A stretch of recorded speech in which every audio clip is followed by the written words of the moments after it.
KCR the సాగు భాష అయితే రేవంత్ రెడ్డిది చావు భాష. కేసీఆర్ ఎప్పుడు మాట్లాడినా మిషన్ కాకతీయ కింద చెరువులు బాగు చేయమన్నాడు, వాగుల మీద చెక్ డ్యాములు కట్టమన్నాడు, ప్రాజెక్టులు కట్టమన్నాడు, రైతులకు నీళ్లు ఇవ్వమన్నాడు, రైతులకు నీటి తీరువా రద్దు చేసిన భాష కేసీఆర్ది. రేవంత్ రెడ్డి మాట్లాడితే ఏమవుతాడు?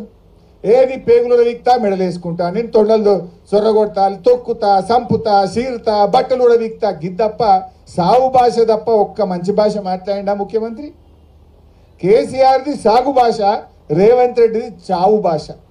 ఇంతకు మించి నువ్వు చేసింది ఏమున్నది రేవంత్ రెడ్డి అని అడుగుతా ఉన్నా. ఇవాళ ఈయన పని ఢిల్లీలో కూడా అయిపోయింది. మొన్న బీసీల ధర్నా అని ఢిల్లీకి పోయిండు, ధర్నా పెట్టిండు. ధర్నాకు రేవంత్ రెడ్డి ఏం చెప్పిండు? నేను రాహుల్ గాంధీని తోలుకొత్తా, ప్రధానమంత్రిని ఒప్పిస్తా, పార్లమెంట్లో బిల్లు పాస్ చేపిస్తా అని మాట్లాడిండు. కానీ ఢిల్లీ దాకా పోయినాక అర్థమైంది ఏంది? ఈయన పిలిస్తే రాహుల్ గాంధీ రాలే. ఈయన ధర్నా పెడితే ఈయన పార్టీ నాయకుడు రాహుల్ గాంధీ ఢిల్లీలో ఉండి ధర్నాకు రాలే, అపాయింట్మెంట్ కూడా ఇయ్యలే. ఈయనకు లాస్ట్కి ఈయన వాపస్ వచ్చిండు. ఈయన వచ్చినాక తెల్లారి మాత్రం మిగతా పిసిసి అధ్యక్షుడు, ఉప ముఖ్యమంత్రిని అందరినీ పిలిచి సోనియా గాంధీ ఫోటోలు దిగింది, రాహుల్ గాంధీ ఫోటోలు దిగింది. రేవంత్ రెడ్డికి మాత్రం తలుపులు బంద్ పెడుతున్నారు. ఈయనని కలుస్తలేరు, వాళ్ళని పిలిచి ఫోటోలు దిగింది తప్ప ఈయన పిలిస్తే ధర్నాకు రాలే, ఈయన కలుస్తారంటే తలుపులు తెరవలే. ఇది ఇలా రేవంత్ రెడ్డి పరిస్థితి అయిపోయింది. ఇంకా గమ్మతి, నేను నిన్న చూసిందంటారు మీరు అందరు కూడా. ఆ ఉప ముఖ్యమంత్రి ఏదో స్టేట్మెంట్ ఇచ్చిండు. ఈ రాష్ట్ర కాంగ్రెస్ పార్టీ ఇన్ఛార్జ్ మీనాక్షి గారు ఆదేశించిందట, ఉప ముఖ్యమంత్రి హెచ్సియు విద్యార్థుల మీద కేసులు ఎత్తేస్తున్నాము అని చెప్పిండు. మరి పెట్టిందేవాడు? కేసులు పెట్టిందేవాడు? పెట్టిందేమో ముఖ్యమంత్రి, ఆయన్నే హోంమంత్రి, ఆయన్నే ముఖ్యమంత్రి రేవంత్ రెడ్డి. రేవంత్ రెడ్డి కేసు పెట్టడట, బట్టి విక్రమార్క కేసులు ఎత్తేస్తారట. ఇదేమి రాజ్యము? అసలు కోక తుక్కనాడి అంట చూడు, తోక కుక్కనాడిస్తుందా, కుక్క తోకనాడిస్తుందా? ఇలా హోంమంత్రి ముఖ్యమంత్రి రేవంత్ రెడ్డి, ఆయన్నేమో పిల్లల మీద కేసులు పెట్టిండు. ఇలా పిల్లలు తెచ్చి సంగారెడ్డి జైలు వేసింది రేవంత్ రెడ్డి.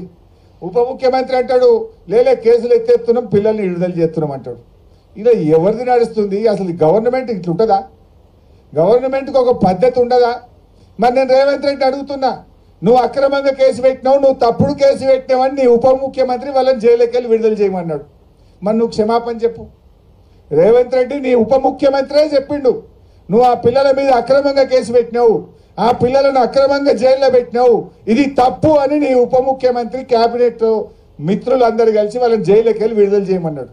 కేసు పెట్టింది నువ్వే కదా రేవంత్ రెడ్డి. మరి నువ్వు రేవంత్ రెడ్డి, నేను డిమాండ్ చేస్తున్నా, నువ్వు అక్రమ కేసు పెట్టినందుకు రాష్ట్ర హోంమంత్రిగా, రాష్ట్ర ముఖ్యమంత్రిగా హెచ్సియు పిల్లలకు బేషరతుగా క్షమాపణ చెప్పాలని చెప్పి నేను ఈరోజు రేవంత్ రెడ్డి డిమాండ్ చేస్తా ఉన్నా. అసలు నీ పరిస్థితి ఆగమైపోయింది. నువ్వేం చెప్తున్నావో మీ మంత్రులే ఇలాంటి పరిస్థితి ఏర్పడ్డది. అంతా ఆగమాగం. రేవంత్ రెడ్డి పాలన సగం సగం ఆగమాగం. ఏది చూసినా సగం సగం, అంతా ఆగమాగం. మూసి మూసి అన్నాడు, 3 నెలలు ఉరికిండు, ఎల్లెలకెళ్ళబడ్డాడు. హైడ్రా హైడ్రా అన్నాడు, 6 నెలలు ఉరికిండు, ఎల్లెలకెళ్ళబడ్డాడు. ఏదన్నా ఒక్కటన్నా కొనెళ్ళిందా? దేవుళ్ళ మీద ఒట్టు పెట్టిండు, 15 ఆగస్టు కల్లా రుణమాఫీ చేస్తా. అటున్న సూర్యుడు ఇటు పొడిచిన, భూమి ఆకాశం ఒక్కటైనా 15 ఆగస్టుకు రుణమాఫీ ఆగది, మొత్తం చేస్తా అన్నాడు. చేసిండా? చేయాల్సింది 49, చేసింది 16, 17. సగం సగం ఆగమాగం కదా.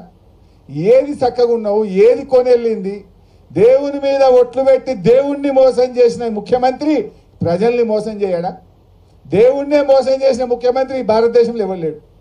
దేవుడు అంటే అందరికీ భయం, దేవుడు అంటే భక్తి, దేవుడు అంటే ప్రేమ.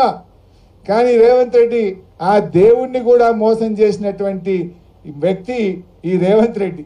బహుశా ఈ చరిత్రలో ఇంకో ముఖ్యమంత్రి లేడు, రాడు. దేవుణ్ణి మోసం చేసిన చరిత్ర ఎవరికన్నా ఉన్నది భారతదేశంలో అంటే అదొక రేవంత్ రెడ్డికి మాత్రమే ఉంటుంది. ఇట్లా ఇలా ఆగమాగమైపోయింది. రియల్ ఎస్టేట్ బేరం పటాన్ చెరువులో 3 పువ్వులు 6 కాయలు ఉండే. గిట్ల పోయి గట్ల కూడా చేసి డీల్ చేసి కత్తురు. ఎన్ఆర్ఐలు హైదరాబాద్కి వెళ్ళి ఎవరు చూడు పటాన్ చెరువులో ప్లాట్ కొద్దురు. ఇప్పుడు ఆ రిజిస్ట్రేషన్ ఆఫీస్కి పోతే అంత ఈగలు కొట్టుకుంటున్నాడ.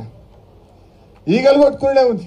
బయట ఏమో దుకాణం ఉంటాయి చూడు, వెండర్లు, స్టాంప్ వెండర్లు, ఆడపోతే ఎవడొస్తలేడు. స్టాంప్ వెండర్లు గిరాకీ లేదు, స్టాంప్ వెండర్ల గిరాకీ లేదు, రిజిస్ట్రేషన్ ఆఫీస్లో బేరం లేదు. ఆ రియల్ ఎస్టేట్ మా తమ్ముళ్ళ పాపం ఆ ఫైనాన్స్ వాళ్ళు వచ్చి కార్లు గుంజుకపోతున్నట, మోటార్ సైకిల్ గుంజుకపోతున్నట. ఇన్స్టాల్మెంట్ కూడా వెళ్తలేవు. అంత ఆగమైపోయింది. కేసీఆర్ 10 ఏళ్ళు ఉంటే పెరుగుడే పెరుగుడు పెరుగుడే పెరుగుడు, రేవంత్ రెడ్డి వస్తే దిగుడే దిగుడు దిగుడే దిగుడు అయిపోయింది. అంత ఆగం. ఎవరిని చూసినా ఆగమే. రైతులు చూసినా పరేషానే ఉన్నారు, బేరాలు చూసినా పరేషానే ఉంది, రియల్ ఎస్టేట్ చూసినా పరేషానే ఉంది. ఏదన్నా ఒకటి చక్కగా చేసిన రేవంత్ రెడ్డి అన్నీ ఆగమాగం. ఏమనంటే ఆర్ఆర్ ట్యాక్స్ అంటివి, మెట్రో రైలు రద్దంటివి, ఫార్మాసిటీ రద్దంటివి. ఒక్కటన్నా చక్కగా చేస్తే కదా, నువ్వు సరిగా చేస్తే గిట్లుంటుందా? బంగారు పల్లెంలో పెట్టి అద్భుతమైన ప్రగతితో తెలంగాణని చేతిలో పెట్టిండు కదా కేసీఆర్. నువ్వు ఇవాళ మొత్తం తెలంగాణను ఆగం పట్టిస్తున్నావు. ఎసొంటి తెలంగాణ ఎట్లా చేస్తున్నావు? ఆనాడు కేసీఆర్ ఎక్కినాడు మంచినీళ్ళు లేవు, కరెంటు లేదు. ఇదే పటాన్ చెరువులో వారానికి 2 రోజులు పవర్ హాలిడే ఉంటుండే పరిశ్రమలకు. 2 రోజులు ఇండస్ట్రీలు మూతపడ్డాయి పటాన్ చెరువులో కేసీఆర్ ఎక్కినాడు. కానీ ఏడాది లోపలే కేసీఆర్ 24 గంటల కరెంటు పరిశ్రమలకు ఇచ్చిండు, ఇండ్లకు ఇచ్చిండు, రైతులకు ఇచ్చిండు, కడుపు నిండా కరెంటు ఇచ్చి చూపించిండు. ఇదే పటాన్ చెరువులో మంచినీళ్ళు లేక అమీన్పూర్ దిక్కుపోతే బిందెలు పట్టుకొని ట్యాంకర్లు ఇంకా పోదురు. 3 రోజులకు ఒక్కసారి నీళ్ళు వస్తుండే అమీన్పూర్లో. బొల్లారంలో అంతా కలుషితమైన నీళ్లు ఉంటుండే. అటువంటి బొల్లారంకు, అమీన్పూర్కు, పటాన్ చెరువుకు స్వచ్ఛమైన గోదావరి జలాలు, మంజీరా జలాలు తెచ్చి ఇంటింటికి ఇచ్చి తాగునీటి కష్టాలు తెచ్చింది బీఆర్ఎస్ పార్టీ కాదా అని నేను అడుగుతా ఉన్నా. ఏం చేసినావు రేవంత్ రెడ్డి? 1,58,000 కోట్ల అప్పు తెచ్చినావు ఏడాదిలో. 1,58,000 కోట్ల అప్పు తెచ్చి నువ్వు చేసిన పని ఏమన్నా ఉన్నదా? చేసినావు. ఏం చేసినావు? రైతు బంధు ఎగ్గొట్టినావు, రుణమాఫీ ఎగ్గొట్టినావు, కళ్యాణ లక్ష్మి చెక్కులు వస్తలేవు, మహాలక్ష్మి ఎగబెట్టినావు, ఒక ఇల్లు కట్టలే. కొన్ని పనులు హైదరాబాద్లో చూస్తే మాత్రం కనబడ్డాయి. కేసీఆర్ కట్టిన ఫ్లైఓవర్లకు రంగులు మాత్రమే ఎత్తుండప్ప రేవంత్ రెడ్డి. ఈ మధ్య మీరు హైదరాబాద్ చూడండి, ఫ్లైఓవర్లకు కొన్ని బొమ్మలు ఎత్తురు అంతే.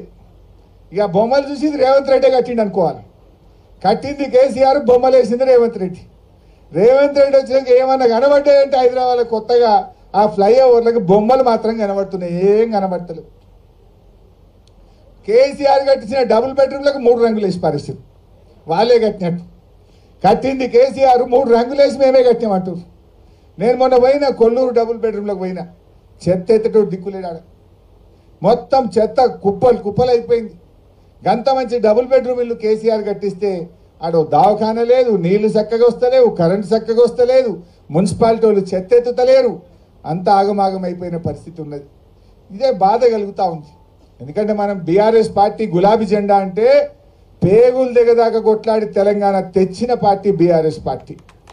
ఇవాళ తెలంగాణను అభివృద్ధి చేసిన పార్టీ బీఆర్ఎస్ పార్టీ. కానీ మన కళ్ళ ముందే మన తెలంగాణ వెనుకబడుతుంటే ఇవాళ బాధ అవుతూ ఉంది. దేశం మొత్తం తెలంగాణ దిక్కు చూసింది.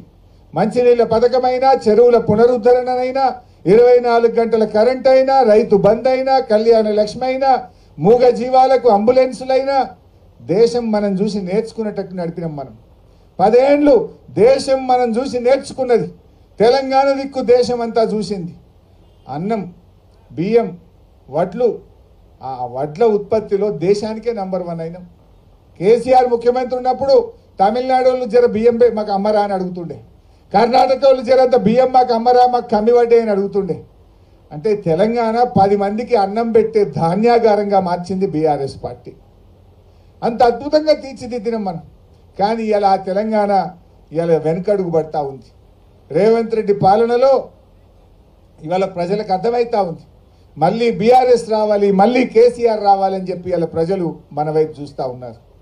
మన ఉమ్మడి మెదక్ జిల్లా రూరల్ తెలంగాణలో అత్యధికంగా 7 సీట్లు గెలిచి మెదక్ జిల్లా బీఆర్ఎస్కు అండగా నిలబడ్డది. మనమందరం కష్టపడాలి. మళ్ళీ ఎప్పుడు ఎన్నికలు వచ్చినా 10కి 10 బీఆర్ఎస్ గెలిపించి మనం కేసీఆర్కు బహుమతిగా ఇవ్వాలి. ఇస్తామన్న నమ్మకం కూడా నాకు ఉన్నది. ప్రజలు మన వైపే చూస్తున్నారు, నమ్మకం మన వైపే ఉంది. తేలిపోయింది. రేవంత్ రెడ్డి అన్ని మాయ మాటలు, భ్రమలు, ఇవన్నీ నీటి బుడగలు అనేటువంటి విషయం ఇవాళ ప్రజలకు అర్థమవుతా ఉంది. ఇవాళ కేసీఆర్ మాట అంటే మాట మీద నిలబడ్డాడు. అభివృద్ధి పథంలో దీన్ని నడిపించి చూపించిండు. అరేగా పటాన్ చెరువులో నేను రిజిస్ట్రేషన్ ఆఫీస్ శాంక్షన్ ఇచ్చిన, పటాన్ చెరువుకు ఆర్డీఓ ఆఫీస్ జీవో తెచ్చిచ్చినాం. రేవంత్ రెడ్డి వచ్చి ఏడాది అర్థమైనా ఆర్డీఓ ఆఫీసు రిబ్బన్ కత్తిరియరు, రిజిస్ట్రేషన్ ఆఫీసు చాలు చేయరు. ఇదేం గవర్నమెంటు? కొత్త ఇచ్చులు విడిచిపెట్టండి. కేసీఆర్ ఇచ్చినవి కూడా నడవయా? ఆడ గంత పెద్ద సూపర్ స్పెషాలిటీ ఆసుపత్రి 200 పడకల ఆసుపత్రి పటాన్ చెరువులో కేసీఆర్ శాంక్షన్ ఇచ్చి ఆయనే వచ్చి స్వయంగా కొబ్బరికాయ కొట్టిండు. ఏడాది అర్థమైనా ఇంకా దవాఖాన పూర్తి కాదు, ఆ పనులు ప్రారంభం కానటువంటి పరిస్థితి ఉంది. ఇవన్నీ కూడా ఇలా ప్రజలకు అర్థమవుతా ఉన్నాయి. నేను మీ అందరినీ కూడా కోరేది ఒక్కటే, గట్టిగా కష్టపడండి. తప్పకుండా మా నాయకులు, సీనియర్ నాయకులు అందరినీ కూడా నేను కాపాడుకుంటా.